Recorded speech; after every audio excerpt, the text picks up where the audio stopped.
Niners faithful, welcome back, and today we have got the kind of content that simultaneously makes you feel fantastic about the talent level on this roster and deeply frustrated about the self-inflicted wound that the Brandon Aiyuk situation represents for a franchise that deserves better than this particular circus. We are breaking down Pete Prisco's top 100 players list and what it reveals about the San Francisco 49ers as a collective talent group. We are going deep on the Aiyuk situation with some genuinely fresh and genuinely damning perspectives from people who know exactly what they are talking about. And we are closing with the face-off game that might be the most interesting three-way comparison available in the entire 49ers roster conversation right now. Let us get into every single piece of this right now. Start with the top 100 breakdown, because the macro picture here is the most important and the most encouraging data point available for Niners fans who want to understand where this team sits relative to the rest of the league from a pure talent standpoint. 6 players from the San Francisco 49ers made Pete Prisco's top 100 list, tying them with the Detroit Lions and the Denver Broncos and placing them ahead of the Los Angeles Rams, the Seattle Seahawks, the New England Patriots, who just went to the Super Bowl, the Houston Texans with their celebrated defense, and the Dallas Cowboys with their celebrated offense. 6 players in the top 100 for a team that played significant portions of last season without multiple key contributors due to injury is a remarkable statement about the depth of elite talent on this roster, and the specific players who made the list tell an even more interesting story than the raw number does. Fred Warner at number 16 is the highest-ranked linebacker on the entire list, one of only 7 traditional linebackers to earn top 100 recognition, and he moved up from 19 to 16 in a season where he missed most of the year due to injury. Let that specific detail sink in for a moment. A linebacker who was not on the field for substantial portions of the 2025 season is still being evaluated as the best player at his position in the entire league by one of the sport's most respected talent evaluators. That is the clearest possible signal about the ceiling of what Fred Warner represents to this defense when healthy.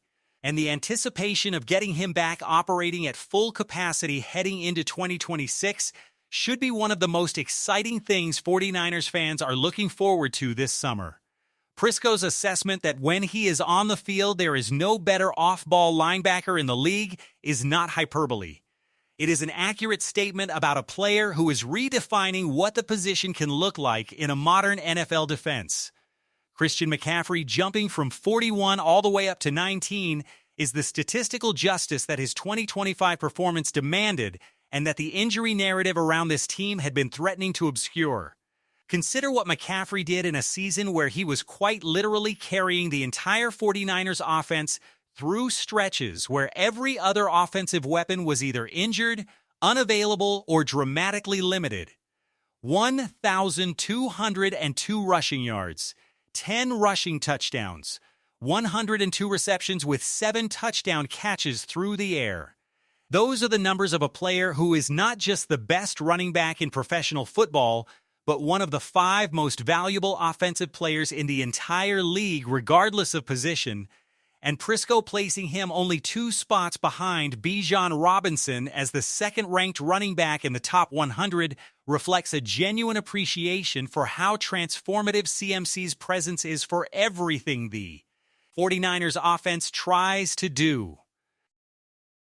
Trent Williams moving up from 34 to 25 at 37 years old is the confirmation that this man is an absolute treasure who deserves every superlative that has ever been used to describe an offensive tackle in this sport. Aging like fine wine is the phrase that gets used, but it does not fully capture what Williams represents to this offense. Prisco correctly noted that the 49ers are a fundamentally different offense when he is not on the field, which is an extraordinary statement about a position that traditionally gets evaluated in terms of what does not happen rather than what does. When the left tackle does his job perfectly, the quarterback does not get hit and the running game has room to breathe and everything downstream looks easier than it actually is. Williams does his job more perfectly and more consistently than any left tackle who has played this game in recent memory, and his Hall of Fame case is not a conversation that needs to wait until after his career ends. It is happening in real time in front of everyone watching. George Kittle dropping from 25 back to 49 is the injury tax that every 49ers fan understands viscerally, because watching Kittle get hurt and watching what happens to the offense in his absence has become a recurring and deeply frustrating experience. The torn Achilles that ended his 2025 season is the most serious injury of his career and the one that creates the most legitimate questions about timeline and recovery, and whether a player who relies so heavily on the physical demands of blocking and route running and contested catching can come back from that specific injury at the same level he has operated at throughout his career. Prisco's assessment that when he is on the field, he is as complete a tight end as there is in the game is the honest baseline evaluation, and the drop from 25 to 49 reflects uncertainty about availability rather than any downgrade in talent assessment. A healthy Kittle is a top 30 player. The question is always whether we get a healthy Kittle and for how many games. Brock Purdy making the list for the first time at 75 after missing nearly half the season is the data point that rewards the most careful examination, because the pace of his production in 9 games of play tells you something genuinely important about where his ceiling sits when everything around him is functional. 20 touchdown passes in 9 games in 2025 matches exactly the 20 touchdown passes he threw in 15 games in 2024, which means his per-game production was dramatically higher last year than the previous season, despite playing for a team that was operating under constant injury pressure at multiple key positions. The placement of Jaden Daniels ahead of Purdy on this list is the legitimate grievance that every Niners fan should be voicing loudly, because Daniels played fewer games and delivered less efficient production and yet received higher placement, which reflects the national media's tendency to apply narrative bonuses to players whose stories are more compelling rather than simply evaluating performance with the same standards applied to everyone. The level the most optimistic evaluations suggest he is capable of is a defensive interior and edge combination that opposing offenses are going to dread game planning for every week of the season. The players missing from the list are where the most exciting future projections live. No 49ers wide receiver in the top 100 is a situation that is almost certainly going to change, and the direction that change comes from is one of the most interesting roster questions heading into the season. Mike Evans arriving in San Francisco as a legitimate established wide receiver creates immediate top 100 eligibility and makes the absence of a 49ers receiver in the ranking look temporary rather than structural. The offensive guard position going unrepresented is the spot where Damian Puni's continued development could produce the kind of breakout season that lands him on next year's list. Because his rookie season trajectory was genuinely special, and the platform he is operating on with Trent Williams beside him gives him every possible advantage. Osa Odighizuwa's pass rush potential, with a fully healthy defensive front around him, is the defensive tackle path to top 100 recognition, and the reporting about his potential to lead the team in sacks is the kind of development that changes how the entire front seven is schemed against. Now let us address the Brandon Aiyuk situation directly and completely, because the perspectives that emerged this week from multiple credible voices deserve the full accounting they have not always received in coverage that has sometimes been too gentle about what this situation actually represents. David Lombardi's observation that Aiyuk's behavior cost Brock Purdy 2 seasons of having a true X-receiver is the most important and most damning analytical point anyone has made about this entire saga, and it deserves to be stated clearly and repeatedly because it reframes the conversation in a way that moves it beyond contract dispute territory into genuine organizational harm territory.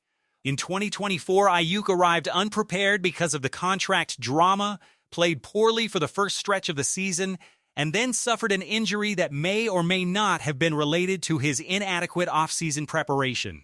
In 2025, he was apparently on track for a return at the midpoint of the season, according to George Kittle, and then he simply ghosted the team, did not show up when he was supposed to, and decided not to use the team's facilities for his recovery. 2 seasons. 2 seasons where one of the most talented wide receivers in professional football was either unavailable, unprepared, or simply absent, all while the team was paying him and planning around his presence. Ian Rappaport's observation that what Aiyuk is doing simply never happens, because players who want to be traded usually listen to advisors who tell them to be quiet and let the process work, is the kind of insider perspective that cuts through all of the noise and gets to the genuine strangeness of how this situation has been managed from the player's side. When one of the most connected reporters in football says he has essentially never seen a player under contract with one team publicly badmouth them while expressing a desire to play for a competitor, that is a statement about how far outside the normal parameters of NFL player behavior this situation has drifted. And TJ Ward's perspective, delivered with the bluntness that only comes from someone who has been inside NFL locker rooms and NFL ownership structures, is the most honest framing of where things actually stand. The owners are a club. They move as one. And when a player makes this much noise and creates this much organizational disruption, the market for his services shrinks dramatically regardless of his talent level. The face-off question of which 49ers player not currently in the top 100 makes it next year comes down to 3 genuinely compelling candidates.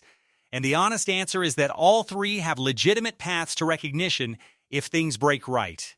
Dameon Purdy making the interior offensive lineman list requires a full healthy season where his rookie season trajectory continues upward and where his performance is consistently dominant enough that national evaluators cannot ignore him. Osa Odigizua making the defensive tackle list requires the pass rush production that his talent suggests he is capable of generating when surrounded by healthy teammates, and the combination of Bosa's return and a potentially breakout year from Odigizua creates the conditions where that recognition becomes inevitable. Diamador Lenoir making the cornerback list requires the kind of consistent shutdown performance that would place him in the conversation with the best corners in the league, which is achievable but represents the highest ceiling ask of the 3 options. The pick is Osa Odigizua, and here is why. The path to his top 100 recognition is the most directly connected to team health circumstances that are improving rather than to individual development uncertainty. When Nick Bosa is healthy and commanding maximum attention from offensive lines, the interior gets more one-on-one opportunities. When the front 4 is generating consistent pressure, the pass rush statistics accumulate in ways that get noticed nationally. Odigizua does not need to develop a new skill or reach a new ceiling. He needs the circumstances around him to support what he is already capable of producing. And those circumstances are genuinely better heading into 2026 than they have been in recent seasons. Drop your face-off pick in the comments right now and tell us whether you think it is Purdy, Odigizua, or Lenoir who cracks the top 100 next year.